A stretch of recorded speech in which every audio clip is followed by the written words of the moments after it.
జహీరాబాద్ ప్రాంతంలో ముఖ్యమంత్రి రేవంత్ రెడ్డి నిమ్స్ రోడ్డు కేంద్రీయ విద్యాలయం బసవేశ్వరుని విగ్రహ ఆవిష్కరణ, నిమ్స్ ఇంటర్నేషనల్ ప్రాజెక్టు పనులు వేగవంతం, లక్షల మందికి ఉద్యోగాలు.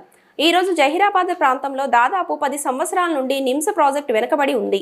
ముఖ్యమంత్రి రాకతో 10 లక్షల కుటుంబాలకు ఉపాధి కలుగుతుందని, జహీరాబాద్ మున్సిపాలిటీకి సీసీ రోడ్ల నిర్మాణం, స్మార్ట్ సిటీ డెవలప్మెంట్ ఏరియా అన్ని విధాలుగా డెవలప్ చేస్తామని హామీ ఇచ్చారు. ఇవ్వడమే కాకుండా 100 ఎకరాల షుగర్ ఫ్యాక్టరీ కేటాయిస్తామని, హోండా కంపెనీ ప్రారంభోత్సవం చేసుకోవాలని నిమ్స్ రోడ్డు ప్రారంభించారు. దేశ విదేశాల నుండి జహీరాబాద్ ప్రాంతానికి అన్ని రకాల కంపెనీస్ ప్రారంభమవుతాయి. ఈ కార్యక్రమానికి ముఖ్యమంత్రి రేవంత్ రెడ్డి, వైద్య ఆరోగ్య శాఖ దామోదర్ రాజనరసింహ, జహీరాబాద్ శాసనసభ్యులు మాణిక్రావు, ఎంపీ సురేష్ షెట్కర్, నారాయణ ఖేడ్, ఎమ్మెల్యే సంజీవ్ రెడ్డి, మంత్రి కొండా సురేఖ, సంగారెడ్డి మాజీ ఎమ్మెల్యే జగ్గారెడ్డి తదితరులు పెద్ద ఎత్తున పాల్గొన్నారు.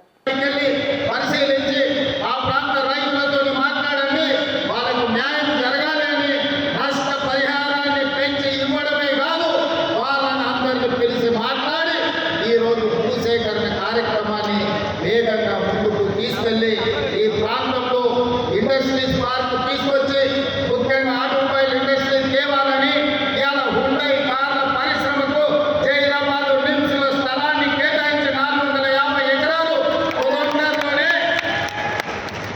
హుండై కార్ల ఉత్పత్తి సంస్థ ఇక్కడ వాళ్ళ కార్యక్రమాలను ప్రారంభించబోతుందని తెలియజేయడానికి నేను సంతోషపడుతున్నా. అదే కాదు, ఇప్పటి దగ్గర స్థానిక శాసనసభ్యులు మాణిక్రావు గారు, అదేవిధంగా మా పెద్దలు సురేష్ శెట్కర్ గారు, అదేవిధంగా ఈజీఐఐసి చైర్పర్సన్ నిర్మలా జగ్గారెడ్డి గారు, చైర్పర్సన్ గారి తరఫున జగ్గారెడ్డి గారు వచ్చి నాకు ఒక సూచన చేశారు.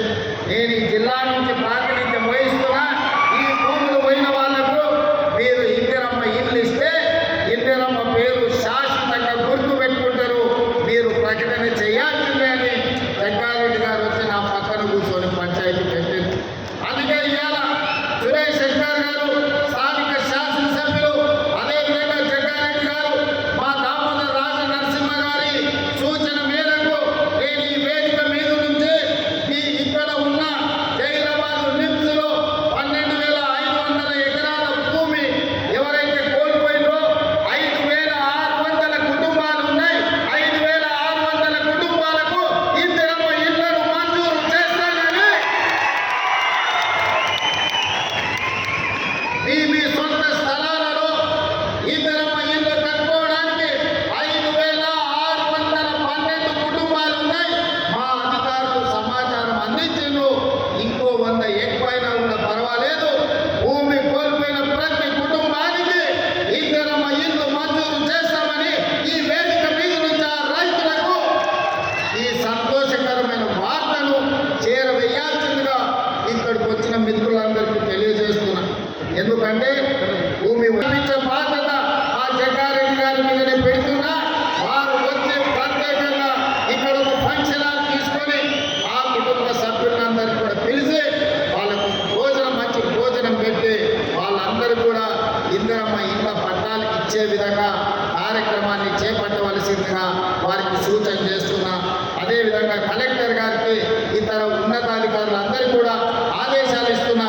భూమి కోల్పోయిన వాళ్ళందరికీ కూడా ఇందిరమ్మ ఇల్లు మంజూరు చేయడానికి అవసరమైన కార్యాచరణను మొత్తం సిద్ధం చేయండి అని చెప్పి నేను ఈ సందర్భంగా వారికి ఆదేశాలు ఇస్తున్నా. అదేవిధంగా జహీరాబాద్ మున్సిపాలిటీకి సంబంధించి జహీరాబాద్లో జరగాల్సిన అభివృద్ధి కార్యక్రమాల గురించి సురేష్ శెట్కర్ గారు చెప్పారు, దామోదర్ రాజనరసింహ గారు చెప్పారు, అదేవిధంగా శాసనసభ్యులు చెప్పారు. తప్పకుండా దానికి సంబంధించి ఒక ప్రత్యేకమైన సమీక్ష చేసి ఏమేమి ఇవ్వగలుగుతామో మున్సిపాలిటీలో, అదే డ్రైనేజ్ వ్యవస్థ కావచ్చు, సీసీ రోడ్లు కావచ్చు, తాగునీటి సమస్య కావచ్చు, ఏమి నిధులు అవసరమవుతాయో అధికారులందరినీ కూడా పిలిచి సమీక్ష చేసి జహీరాబాద్ నియోజకవర్గానికి అవసరమైన నిధులను మంజూరు చేయడానికి నాకు ఎలాంటి అభ్యంతరం లేదు. ఎన్నికలు వచ్చినప్పుడే రాజకీయాలు, ఎన్నికల తర్వాత అందరినీ కలుపుకొని అభివృద్ధి చేయడమే నా బాధ్యత. తప్పకుండా జహీరాబాద్ నియోజకవర్గ అభివృద్ధిని నేను మీకు మంజూరు చేస్తా.